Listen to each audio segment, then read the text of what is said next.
And we are live back in the spaceship. Hello, everybody. How are you, Seth? Hey man, good.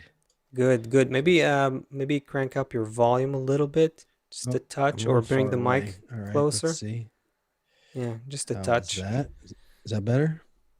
I think it is. A I think it little is. Yeah. further than I usually am. All right. All right. Yeah. Hey, everybody. Welcome to the Great Transition. Welcome to the Great Transition, everybody. If you are here for the first time, watching the recording or joining us live for the first time, then we want to tell you that you've come to the right place. If you noticed that there's something big, unprecedented happening in the world, if you want to put the pieces together, see the big picture, if you want to see how we can all of us, doesn't matter where we are, who we are, where we're from, how we can somehow build together a new kind of human existence, human experience beyond all differences of politics, religion, culture, you've come to the right place. Seth and I will be discussing what is happening in the world and where it's going through the prism of authentic Kabbalah. And yeah, that's what's going to happen. So, what's up, man? About Where do we time. start? Where do we start? About time. Uh there's um have a before I jump in, I have a relative that for years I've been trying to make some headway, like it's like a personal mission to kind of get them to kind of understand something. I know it's not really the right way, but Mm, they're just so smart and really understand life so much. And I'm just trying to just share something. And this, I had a conversation with this person during the week, and like the doors, like the window opened. Like all of a sudden they started saying things, like they started putting the pieces together, like nature must be doing something with us, or I just can't believe how people just can't even, the person even said to me, like, I can't even believe how people can't even understand each other. It's like almost like they're in Babylon all over again, and I started thinking to myself, mm-hmm. oh, uh-oh, because it's one thing, you want to share everything with someone, but once actually somebody like jumps in the spaceship, Yeah. it's a whole other it's like, oh god, now am I responsible now for this person's like life turning upside down.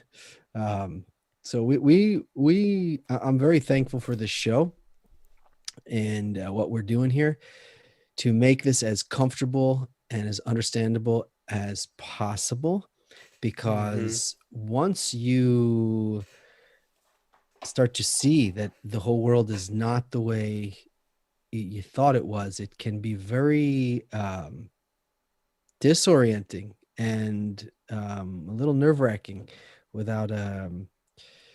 So anyway, I was thinking about this person, and it was funny that I started to feel almost nervous, like, oh no, now they get it.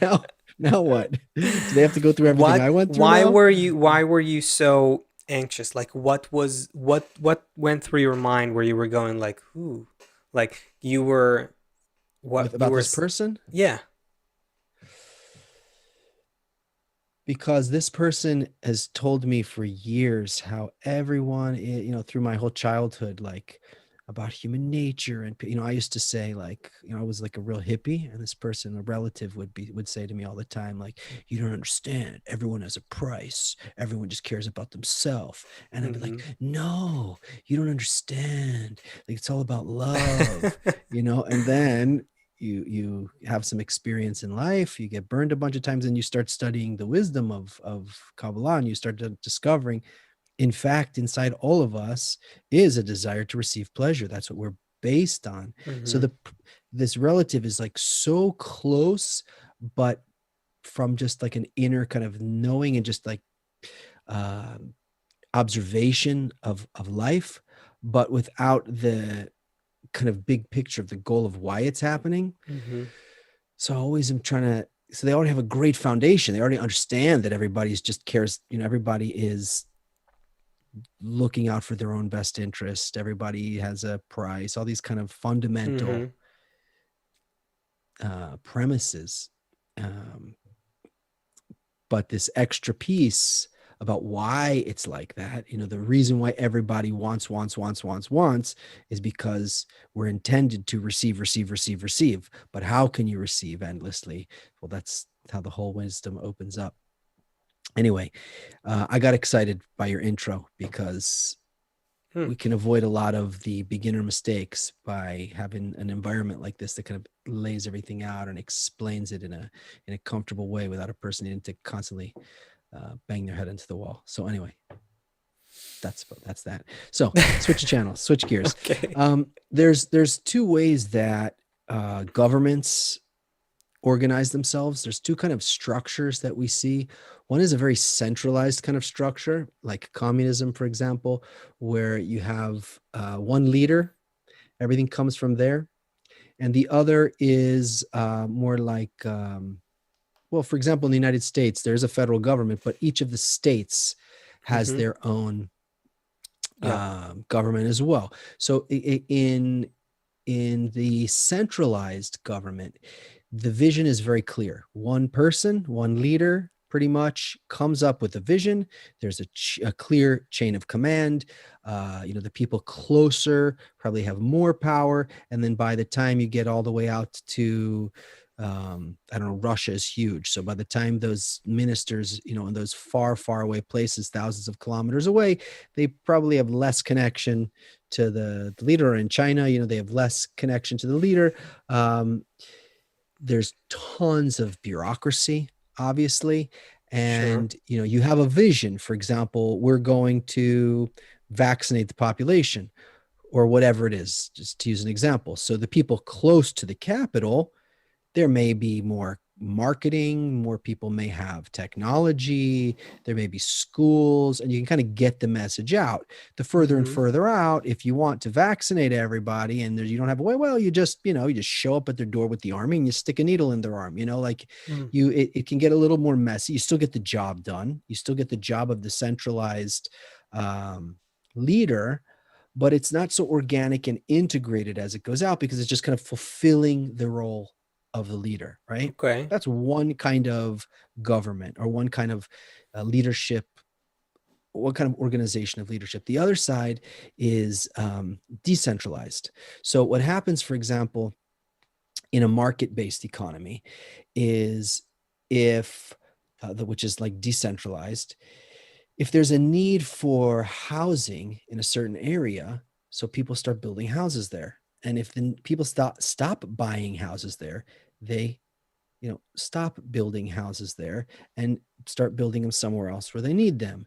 And if somebody needs something over here, then somebody innovates a business. Or if they need a new way to get from Los Angeles to San Francisco, someone develops a train over, high speed train, and people are incentivized to kind of create things because they can get benefit from it, and it moves like it's very organic how it develops. It's not reliant on the central government, the central leader, so to speak. It kind of works in by itself, and all of these You're things. talking about the free market, so to speak, Yeah, I'm basically. using the free market as an example of like a Mm-hmm. decentralized um, leadership structure. I don't know what it would be Oh, called. okay. Okay. Yeah. I And mean, I the won't. reason I'm why not gonna pick it apart right now, no, but no, okay, I'm not an expert in this. I wanted to just put two different examples sure, out. sure. Okay. Now I Mm-hmm. want to switch over to these new things that are happening in the COVID world. Okay. COVID world is becoming like that decentralized thing. It's like, oh, it sees an opportunity over here, it develops a little business over here, and then over in Brazil there's something else that happens, it starts to develop something over here. So in Oregon, which is in the northwest of the United States, Mm-hmm. there's some new variant thing that's happening. And here's a quote: "We didn't import this from anywhere else in the world.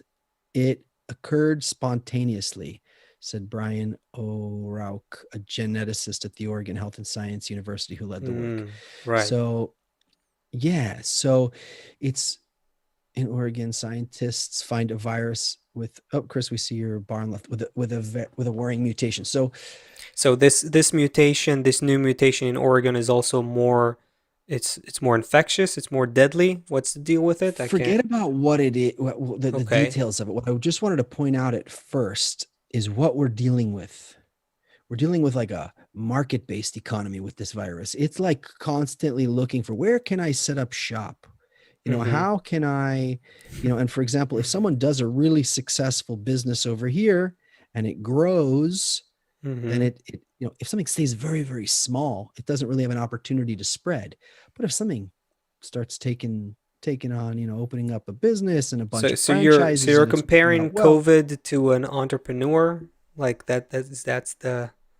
I'm just kind of using the form that it's not just this one virus that came from one place that operates the Mm-hmm. same way wherever it goes. It just, infects everyone in the same way.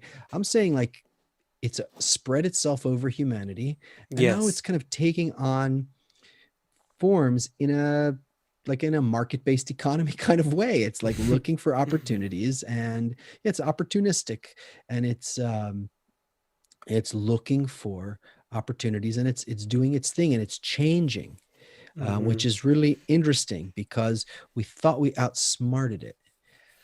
um, Well, is it looking for opportunities, and it has its own kind of will and direction and purpose, and it's just looking for the best way to realize these aspirations? Or is it directly interrelated with us and our aspirations and our goals and our directions, and maybe uh, uh, somewhere in the interaction between humans and COVID, these new variants and new mutations are are born, meaning that they are, because this COVID, right? It doesn't just, it needs humans, right? COVID needs humans. Do we need COVID? That's a question. That's a question. Most people will tell you we'd love to just get rid of it, right? But if we look at evolution as a purposeful process, which is the point of view of the wisdom of Kabbalah, then anything that's happening in this process is part of a bigger goal, of a bigger plan, of a bigger purpose. There's no redundancy in nature, there's no randomness in nature. There are variations through which in which things can occur, but they are moving deterministically towards the goal of evolution, which is moving towards the next level of life, the next level of development, the next level of advanced, more complex level of being. That's where all of nature is going. So the question is, when COVID mutates, right? When we suddenly see, like you said, in Oregon, wasn't there something in Brazil as well? Brazil, Uh, yeah. So Brazil had, this was just an interesting phenomenon in Oregon. Brazil has like a super highly contagious oh, variant. mhm. In Texas, interesting. Texas this week lifted the mask mandate, which means you're allowed to To not go wear around masks, without a right? mask. Mm-hmm. And Houston, Texas was the first big American city that presented all five variants this week, also. Mm. So, what does this all mean? But yeah, there's certain variants. One was from South Africa, one was from Brazil. Interesting.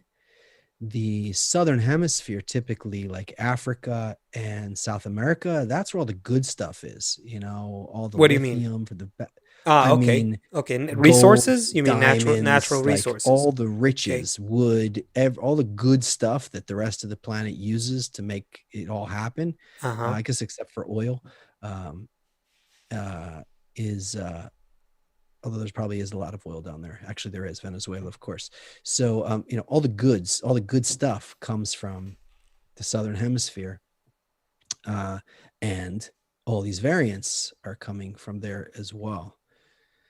Yeah. Okay. So I think, look, the big question about these. I mean, the question that everyone's asking, and that includes, the average person as well as leaders and economists and health experts. Like the question is, are we done yet? Are we ever done with, like, when are we done with that? When are we gonna go back to not having COVID in our life? Like, where is this going? This is what everyone is trying to answer. And what I see is that there is, first of all, there are worrying trends, like these new variations.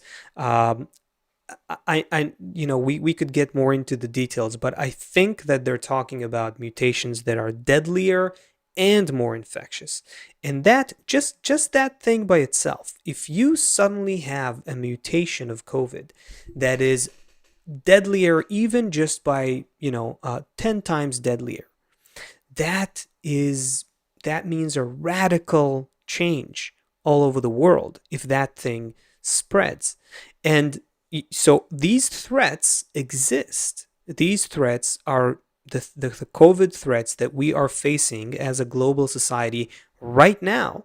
And yet, what is happening right now is that, there's kind of a constant, a confusion, I think, in the public, created by the constant sort of conflict of interests between the health considerations and the economic considerations, or if you will, the leaders and the health So experts.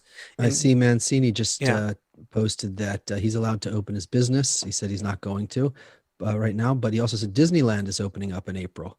So, right, when exactly. there was That's 800 deaths a day, it was like lock this country down. mhm. And now that there's 200 deaths a day, it's like let's open up Disney World. It's like I don't understand what's happening. Well, yeah, it's hard to understand what exactly is happening. People Well, threaten to call. look at this though. It's like in Texas. Yeah. This is the real example of burying your head in the sand.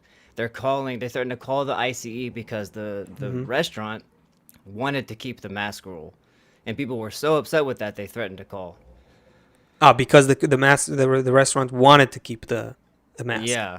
So it's like they just Well, they don't even want. They're acting like it's not even existing anymore. They want to go back so bad. well, Yeah. you By the way, see, ICE yeah. is immigration. So they're saying like if you make us wear masks, we're going to call immigration on you to like deport you from the country. That's what's happening. I It's thought like maybe they're it's like maybe layered. it's part That's of the their, yeah. That's another layer there. But I thought maybe ICE is just taking care of the masks mandate as well. no Maybe ICE they've is received that. immigration. Yeah, I understand that, but okay. So that's another thing. But in any case, okay. The thing is, it beautifully demonstrates what I was just getting into. There is a conflict and a confusion.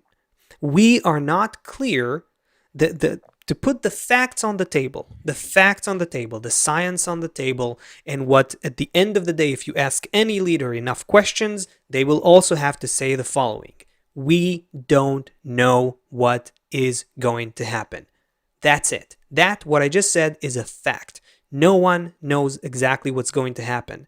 There are probabilities, there are interests, there are concerns, and there are considerations. There are economic concerns versus health concerns. There are all kinds of speculations, but no one knows exactly what's going to happen. In my country right now, I received I went to get vaccinated. I got the first dose. We're taking the Pfizer vaccine here. In 20 days or something like that, I need to get another one. Um, and the as I was there going to get the vaccine, you get the feeling that people, it's like a mass vaccination operation, right? So you see a lot of people going through like a production line. Basically, the yeah, and all the conspiracy, vaccine conspiracy theories are now happy to lump me into some conspiracy theory. But anyway, what I wanted to say is, you kind of see the general herd feeling. You know, like there is a feeling that, okay, now we have the vaccine, so it has to be over. There's something in the psychology of the human being that it's what we're used to from every story that we are told, from every movie that we see, from every thing that happens, that happens that has an ending. We're used to, okay, something happened, there is a solution now, and now it is the end of it. But the reality is, so people are thinking that this is it, we're getting vaccinated and it's done. But the reality is, we don't know if the mutations are going to be, if the vaccine is going to work on the mutations or not. We don't know what's going to win in this war between vaccine and mutations in general. There's a lot of things that even right now, Israel is the most, it's the biggest, it's the world's experiment right now in terms of the vaccine.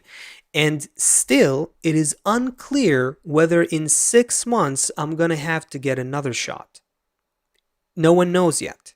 So Chris, do you see that second story I sent you? There, it actually there's another story. This was in the Yahoo News. People should be worried about coronavirus variants. I can't tell how much they're just trying to make everyone scared. You can't tell. I'm just trying to look through these stories to try and find. What I'm trying to say is, okay, here it is. We see it. They say for sure, though. Well, for sure, that people will have to. They think people will have to get boosters because hold on, Chris, look at that for a second. Here's another thing, which is just want to say. Yeah, like that's just that picture, the dystopian reality. What just happened? Assassination style, execution style, temperature check everywhere we go. You go into the restaurant, it's like execution. You get to work, execution.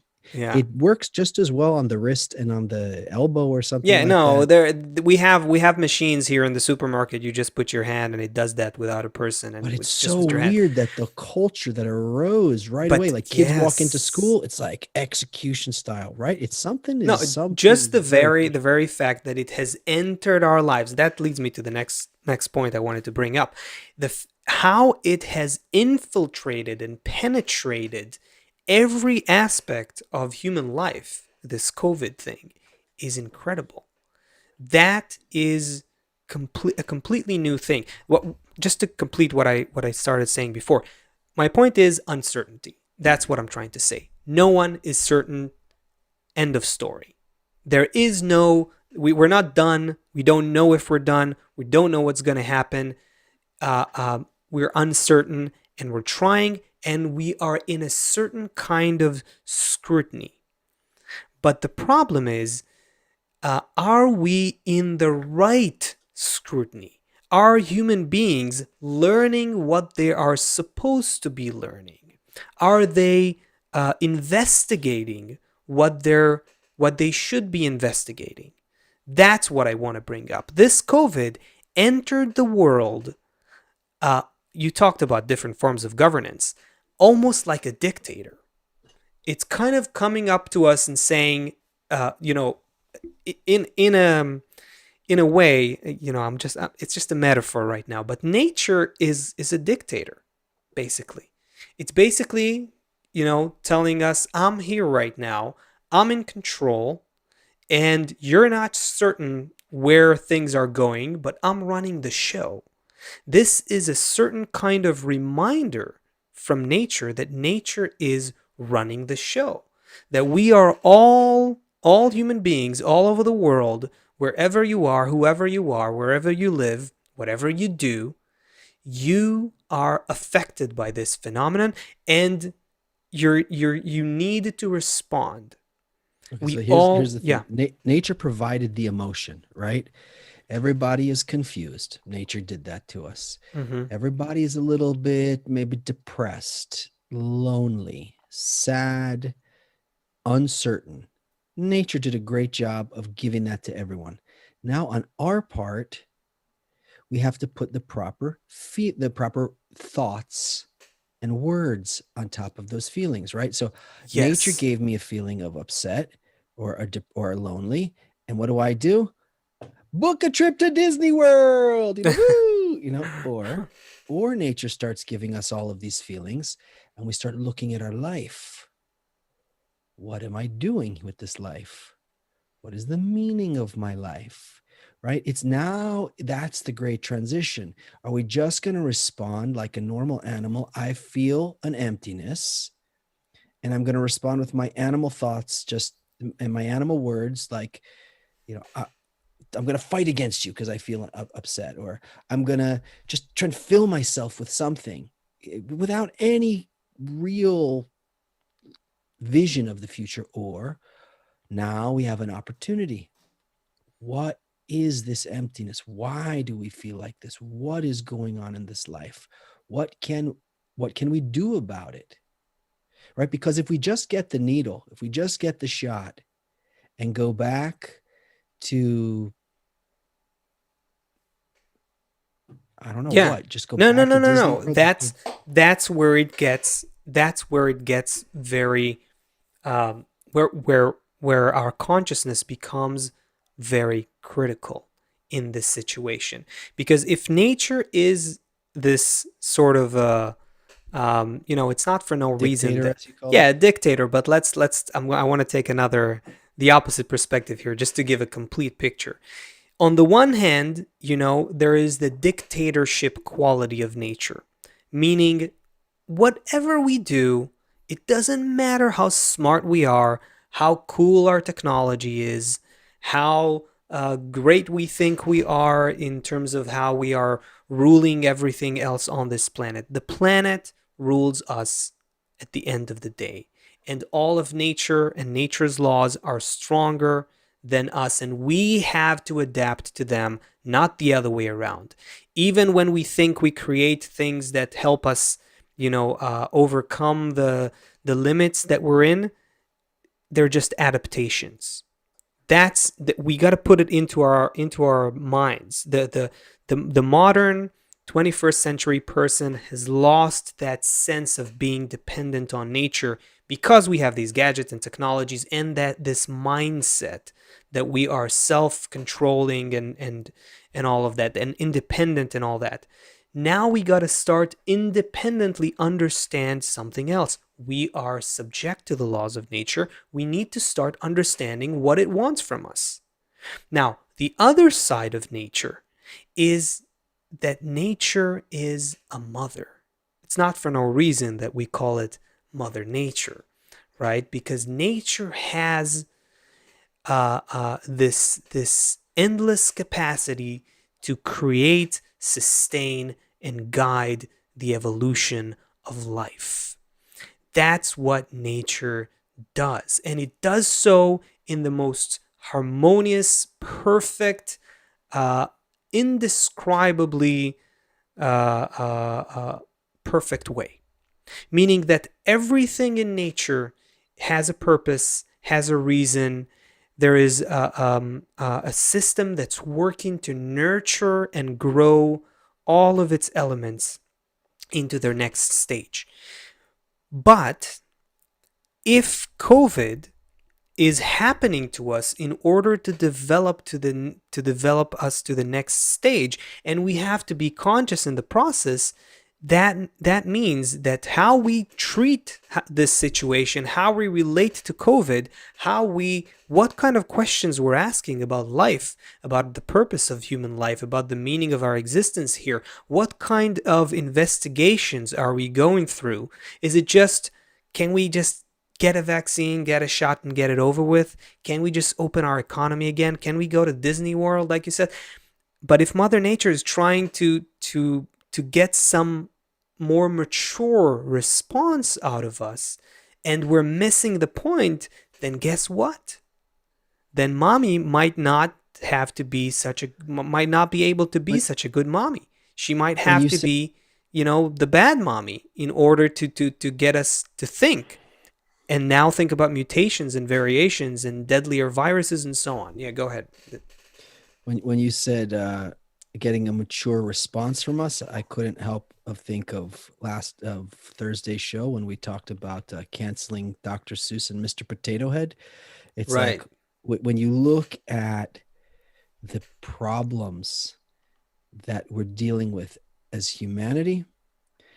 And like you said, now if mom tells you to eat the dinner or whatever, do this, and you don't do it, and then she gets more serious. The consequences become more serious because she has experience. She already knows what you need, and there you go. So this kind of childish response of we have these massive problems and we're going to spend our government and the national conversation is going to be about canceling a potato head, a children's author. Now, it's not to say that some of these things don't need to be adjusted for the times, Mm-hmm. fine, but that this is the national conversation. It's out of control as far as um, what is important for us right now.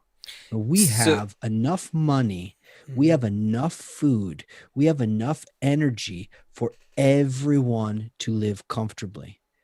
Everyone on the planet. There's enough of everything And yet for so many as everyone. suffering. Yeah, exactly. And yet we're fighting about which color skin is better, or what a potato is toy is called, or you know green eggs and ham. What if, okay, fine, so you need to modify something in a book, modify it. Like, changes Okay, I happen see we're all the totally time. segueing it to Dr. Seuss, yeah? Okay. No, no, it's fine. It's fine. I'm using it as an example for what you're saying, that like there's a serious questions, there's serious Mhm. issues that we're facing, and the the way that we need to be dealing. I'm not just here to be like everyone else and just point out how stupid this is or how stupid that is. We have real things that we need to discuss. We have real the heart of the matter here. We're going through a change, and it's important to look at not every single detail of that. That's the thing about that kind of market based economy thing. Like, something needs to be changed, okay, we Mhm. change it. It doesn't work here, okay, we change it. Almost like behaving like the virus behaves. Look how efficient the virus is. uh, yeah. Yeah. The Dr. Seuss thing. The what? Yeah, it's six Dr. Seuss books have seized publication over racist and insensitive portrayals. Yeah, okay. So maybe let's read the bullet points for a second there, just to see that we're talking about the same By thing. the way, there's almost nothing that Barack Obama and Donald Trump agree on, like almost nothing. But Barack Obama marked the birth, this was a few years ago, marked the birthday of one of America's revered wordsmiths, used his incredible talent to instill his most impressionable readers universal values that we all hold dear. He made children see that reading is fun. He emphasized Mm-hmm. respect for all, pushed us to accept ourselves, who we are. Like, So that was that Obama. Donald Trump said, "You should remember the still vibrant words of Dr. Seuss. You have brains in your head, you have feet in your shoes, you could steer yourself in any direction you choose." Um, yeah, so so you had two when people who it's couldn't be, popular, it's they can even agree on that. When it's not yes, popular, so and Biden already didn't say anything, right? yeah. So the problem is, if Mm-hmm. in the book, if I ran the zoo, there's two men described as being from Africa. They're wearing grass skirts and carrying exotic looking animals. Mm-hmm. And there was another one with a Chinese person was depicted with lines for eyes, like slanted Right. lines, and Mm-hmm. carrying sticks, I guess like chopsticks. And Dr. Seuss Enterprises said the books portray people in ways that are hurtful and wrong. Okay. Okay. I'll tell you what. I think let's be fair here and look at this from from all perspectives. I can see why the academics mostly who are I've been to that world as well. I know, I'm familiar with the vibe of it. There's a very, it's a great sensitivity to the written words that shape history and all kinds of perceptions like that are very dominant in the academic world. And so the idea that there are messages, even if subliminal, even if they are subtle, that are shaping the mind of children, and they somehow create this inherited, unnoticeable, even prejudice. I get that. I get the idea.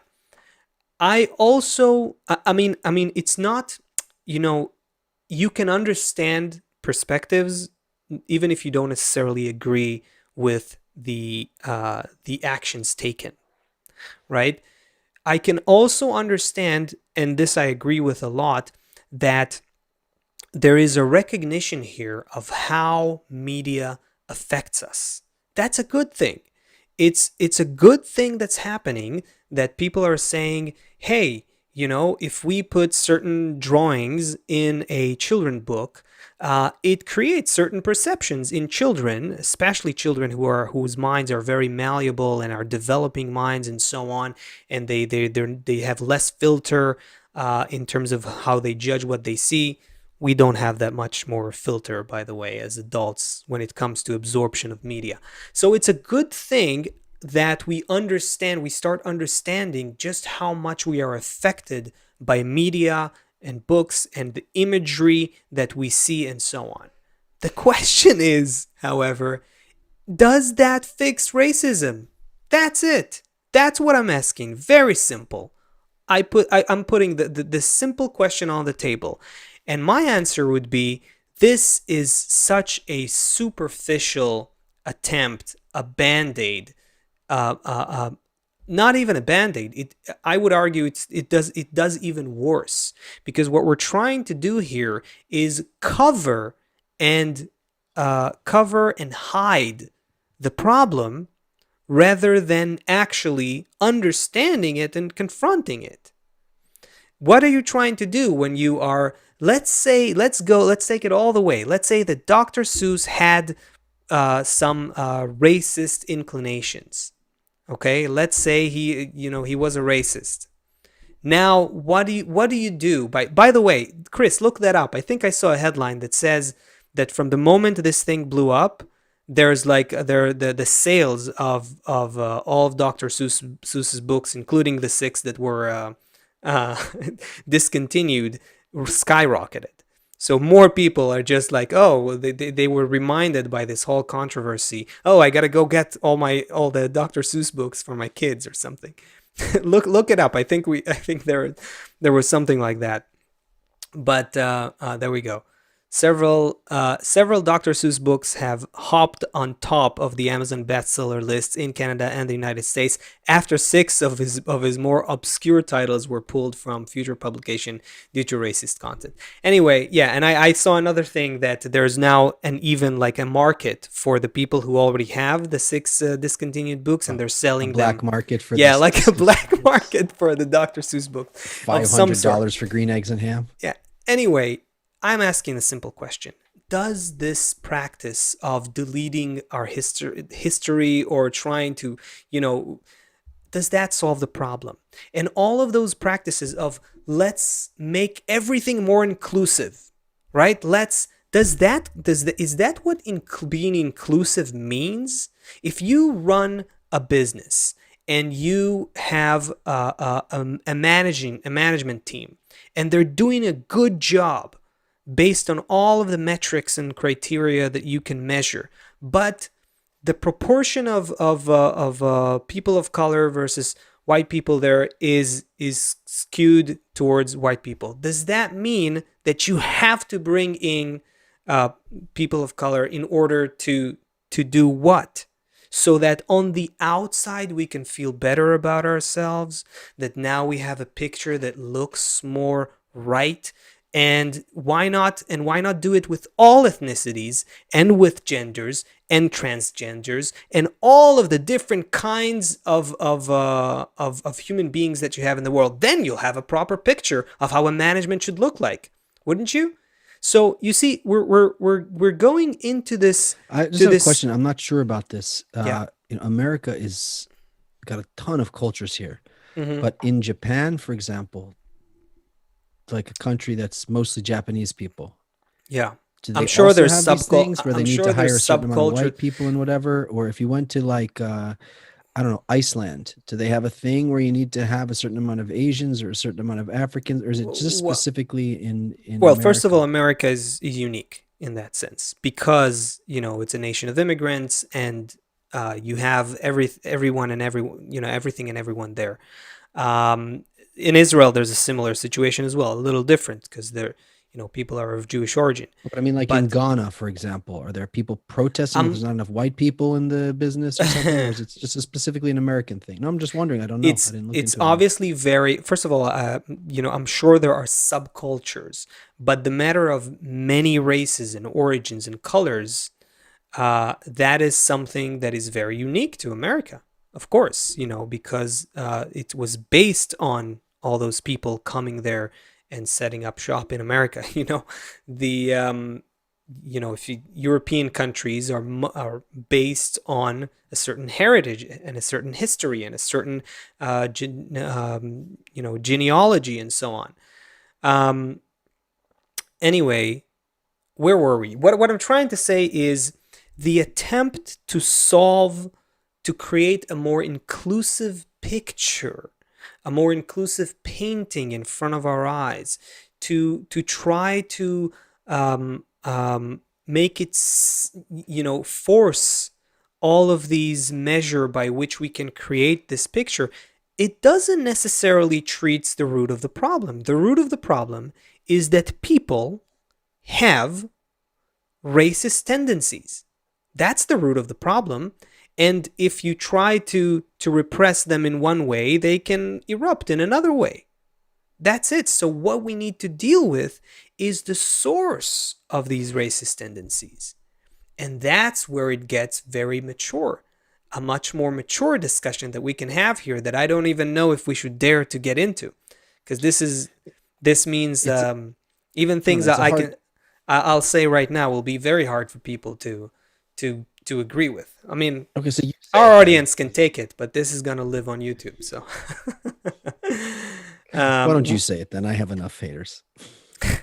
we're all racists. It's very simple. We are all racists. It's Who is? it's Who's we? you and me and everyone watching us and your mom and dad and everyone else. There What are you is talking about? so you see, okay. I'm So getting no, defensive. that needs to be unpacked. I told you it's gonna Seriously. be. I told you it's gonna be What are you trying to say? offensive. What I'm trying to say is this: we Everyone thinks they're the all center of the world.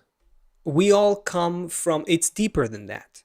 We all come from a shattered an action that we refer to in the process of evolution, spiritual evolution, that precedes our material world, that we refer to as the shattering, as you know, in the wisdom of Kabbalah. What that means is that this beautiful mosaic that was the collective essence of all of humanity, that was shattered into pieces.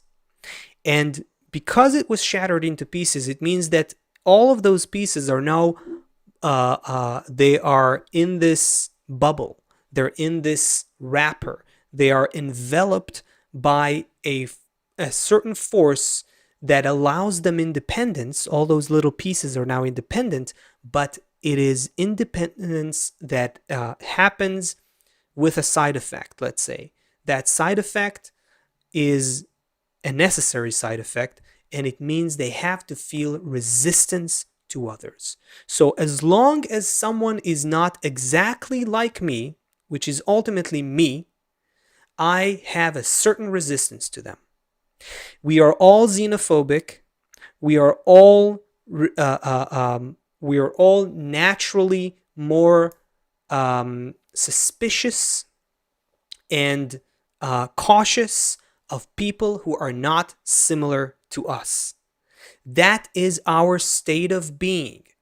Now, the more we evolve, the more we learn that about ourselves, and we learn that we can learn about other people and treat them differently and find commonalities with them, and so on and so forth. But at the core of it, everyone has a natural inclination uh, uh, um, towards resisting others that are not like themselves. It's deep down right there, and it's hard to look at the mirror and see that. Now, when you're trying to fix the problem of racism, are you trying to hide this problem, or are you trying to confront it? And as long as we're trying to say, oh, he did that, that's not good, we can't show this, we can't show that, the real question is, are we dealing with, is there any kind of inner work that people are doing to understand where that inclination is in them, and how can it be fixed? There's a reason why I'm sorry, I'm just gonna go and rant here Do it. to complete this picture, because now I have no choice. The it's I'm just checking the comments. Nobody disagreed with you yet. okay. Well, bring on the disagreements if you have them. We're ready for it. But no, our audience can take it. The so I'll just keep going. There's a reason why, we were asked last Thursday. We talked about cancel culture and all that, and Yeah. and I think there was a tangent on racism there in the conversation at some point, and someone asked us, All can't right. remember Would it be better if we were all the same race? exactly, can't remember the name, but that was actually a good question, and maybe we answered it very kind of hastily. We didn't have a lot of time, but there's a reason why we have all these races. There is the root of all these races, specifically four races: black, white, red, and yellow. Now there's all kinds of combinations in between, but the root of it, according to Kabbalah, the root of it comes from the very structure of our internality, the structure of human desire. That structure is made up of four different, very distinct levels of desire and aspects of human desire. And so, in some people, one of the four aspects is more dominant, and they appear to us in this world as a certain race: black, white, red, yellow, and possibly things that are some kind of a thing in between. But there is a root to all of that. There's also a root to the number of different nations and what we call nationalities in this world. But the fact that there are people who are noticeably and obviously different. We have people who Last are, week we yeah, just talked about how, if we look at how the Nautilus shell, all these different how rivers expand, and how we looked last week at the brain synapses firing, and we also looked at the picture of the cosmos. There are patterns in nature that are there. yeah. If we understand, right, so to give my friend Asaf here in his defense when he called you all racists, I included myself too. we're discovering patterns in nature. We're discovering the operating system of nature. This is not some kind of judgment on anyone, just a discovery of what these forces are. Then what we do with the forces, that's on us. Okay, we So got to get there. We got to get to the good part. I understand, because everything I'm saying is too negative, right? Okay, we'll get to the good part. But before that, I just want to say this: don't cover it up. Don't cover it up. you also qualify that statement. What? You can't have people going out into the street and just no. We have to act. No, the what, no, what I'm saying by don't cover it up is that Inside people, yourself, you mean? yes, Understand. exactly. Yeah, Right. yeah. Oh, that, sure. I'm saying, people, as a person, I need to understand that I have these tendencies. This is And like that's what you said about just my nature. It's just nature. That's how we are. The more we are aware of it and acknowledge it and understand it, then we can consciously overcome it. Then we This is can actually do something about it. Not by covering it, hiding it, ignoring it, saying this is not me, this is not who we are, this is not who I am. No, this is who we are. It's natural. It's fine. It's what makes us conscious. It's what makes us independent. It's how nature shattered us to pieces so we can create a new consciousness all above all these differences. Okay, It's go the ahead. same. It's the same pattern that we talked about earlier with the COVID. It's like the truth is we feel crappy and empty and bad. The kind of lie is it's going to be, I'm okay. I'm going to get the shot. I'm going to do this. I'm going to go on a vacation. I'm going to do this. I'm Yeah, going to yeah, do yeah. this. It's I'm the going to same do this. thing. It's the same Right. thing. And so here's the same Exactly. thing. I got a feeling inside me that I'm superior. And on the outside, no, I'm not okay. And normally, you know what it's like when you have a conversation with someone who's very, very emotionally fragile. You can't really bring anything up, and um, Yeah, they kind of point out yeah, the problems with other people. yeah. It's like that. But really, if we people here take a look at themselves, we all feel that we are the we're the best, or whatever it is, and we have these natural feelings towards others. Now, if we look at it, here's the next thing. Besides the fact that as a soph, I would have used more gentlemanly language than calling everyone a racist. But here's the next part of it. You're not responsible for it, and you don't have to be responsible for it at all. You're not responsible for the coronavirus and the feelings that it brought you, and you're not responsible for these feelings that developed in you, that you're unique, that you are special. This is how we are. This is how nature developed us, and it's on purpose because you are unique and you are special. But now what? Where is, as Mechanical Elf says, where is the anti-ego in all of this? So we don't have any force of anti-ego in us. I know this is hard to digest as well. We're 100% egoists, every single one of us. If you took enough time to slow down and think about it, everything we do, even if I'm nice to someone else, it's because I want to get something out of it. However, if we look at nature, nature provides another force, right? Oxygen doesn't doesn't have any white shame or doesn't feel bad about himself or pretend no, oxygen stays oxygen, and hydrogen stays hydrogen, and they must. Nature then brings them together with this third kind of force that unifies them in a way that you get water, and all life can stem from it. So white, black, we're not talking about, do you want to marry someone from another religion, another race? It's irrelevant to what we're talking about here. We're just talking about inner feelings, inner emotions. We're not talking about what you're going to go out and do with your hands and your feet inside, because you could have two black people or two white people next to each other who want to kill each other, who think that they're better than each other, or two religions, two people of the same color who are Sure. different religion. It's not limited to color. Happens every day. Every day. It's not Yeah. limited to color Yeah. at all. But once we understand who we are, I'm oxygen, you're hydrogen. If we're gonna, I'm water, you're fire. If we're gonna fight with each other all day long, we're just gonna make smoke and nothing. We're not gonna make any progress. So how do we connect? How do we actually rise above racism, right? What is this anti-ego that Mechanical Elves is asking about? So here is, we have a couple minutes left. Here is something I'd like to add here. All of those differences between us, like Seth said, they are created by nature. Nature made us different, and we find ourselves. I'm deliberately using this word. We find ourselves in a corporeal, material, physical existence different from each other, and a little suspicious, and sometimes hostile and violent towards each other. Now, what do?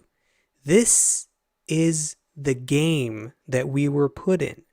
We are supposed to find, through this external appearance, a deeper binding force, an invisible thread that connects all of us, beyond all the colors, beyond all the differences, beyond all the races. How do Which we do allows that? each one, after Yeah. billions of years having developed the way you are, do you know what what went down to make a mechanical elf, mechanical elves, or to make a David Mancini or a P. Marlin? Do you know how many billions of years of trial and error and process and evolution to get to this? This is something that's precious to the system. There's no reason to cancel these things at all. And All the of these qualities are specifically the qualities that are needed right now. and the only way to bring them together is if we all start focusing on something that we actually have. Check this out. Something that we actually have as human beings universally. Is there such a thing? Is there a deeply embedded quality of all human beings, shared by all human beings, doesn't matter what color, mentality, background, language, nationality, whatever it is that you think you are? Is there something that makes you and that completely other person exactly the same? And here's what it is. We as human beings have a unique desire to understand and feel and attain the meaning and purpose of life. As long as we are not focused on it, we're going to be fighting with each other. We're going to be focused on what my body likes more, what your body likes less.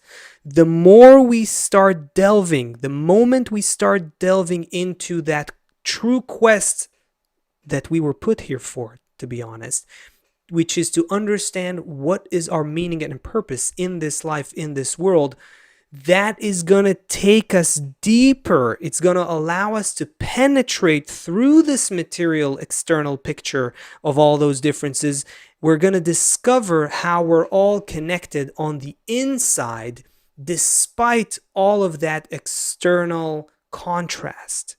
And that attainment of that difference between the differences on the outside and the unity and oneness and intimate inherent connection that we have on the inside, that is the reason for our creation. That is the reason why we're here. That is why we feel resistant and hateful of each other to begin with, only so that we can independently, consciously discover our deeper inner spiritual oneness. So the fact that in our time there's this growing question of racism and how to deal with it, and we don't know exactly what to do with it, that is an indication that we already have to start moving into a deeper level of human connection, a deeper level of human experience. We need to start engaging. That's also why COVID is here. That's why ultimately all of the global challenges that we're facing right now are in order for us to start going deeper into who we are, why are we here, what is our life for, what is the purpose and meaning of human life. Every human being has that desire. It doesn't matter if you're a child, an adult, black, white, yellow, red, wherever you are in the world. You need to know why you're alive. You have this question inside, and it's a unique desire to human beings. The moment we start delving into that, we will find that we are one collective species, that we are connected deeply, deep down beyond all those colors. And then we will even see, last word, last sentence, we will even see that our differences are great. They're wonderful, because they allow us to discover the oneness of the governing force of nature. It can only appear to us through differences, through diversity. Only through the contrast we can understand what oneness actually means. We can attain what unity actually is. We can come to a conscious experience of the wholeness and oneness and eternity of all of nature. And that's what the Great Transition is all about. And we got to wrap up, and I have an announcement to make. Maybe you make the announcement, Seth. I spoke too much in the last few You minutes. spoke so beautifully today. Thank you so much.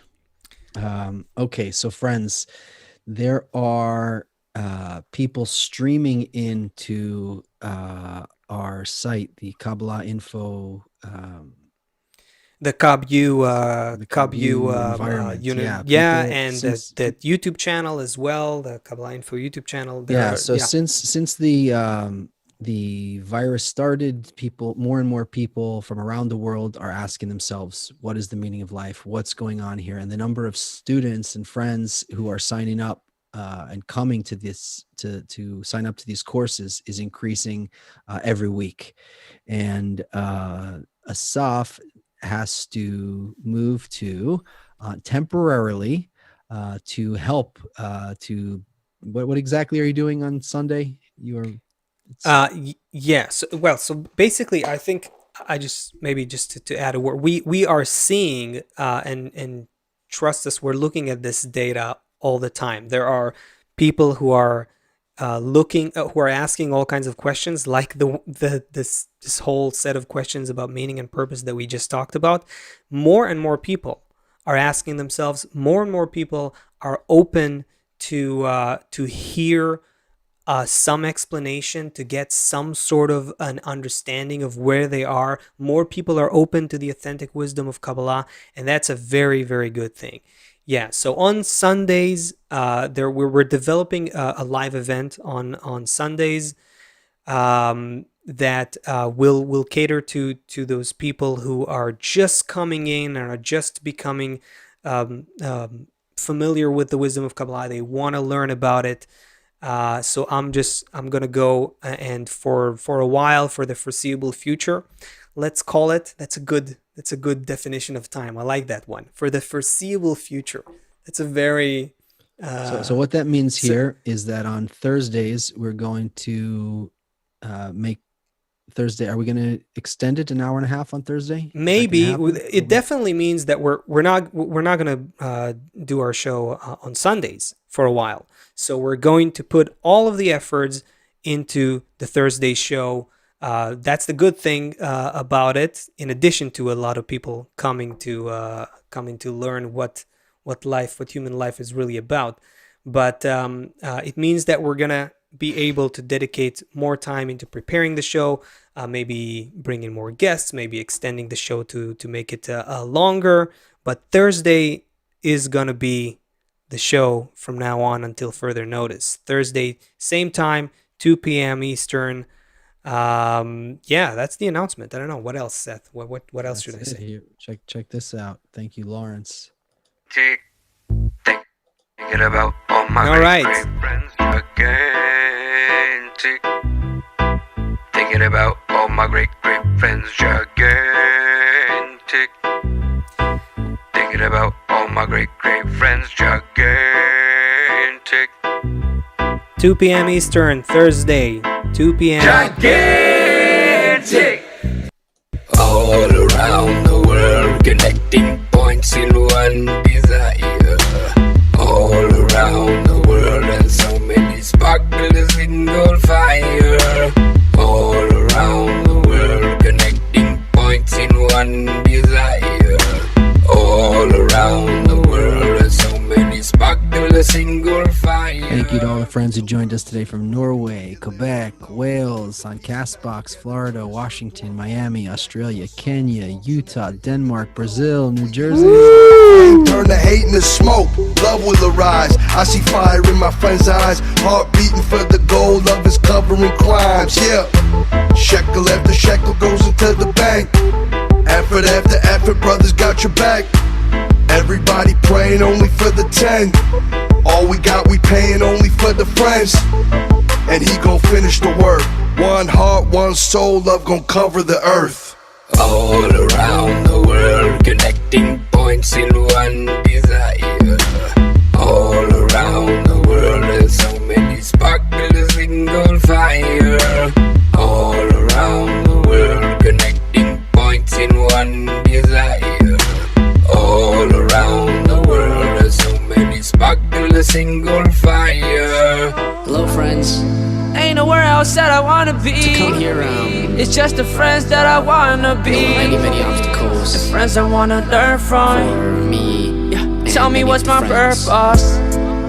All my life want I've to been come searching here for a really, until really I long finally time. find you right now. I just And all my life I was searching, lost in myself felt until they lifted me out. calling here I don't know nothing but what I know. by the friends That you're my brother, let's come been close. taking care of me to And one man, one soul. smallest detail. All together right now, let's go. Coming here Yeah, really is no last other perception. generation. Know that we came up The for friends are nothing. the Now we greatest. get into a higher elevation. The friends are the greatest. Vibing in and the same Congress vibration. will Yeah, change the world. you my brother, ain't no replacement. Time. And I don't know nothing but the friends.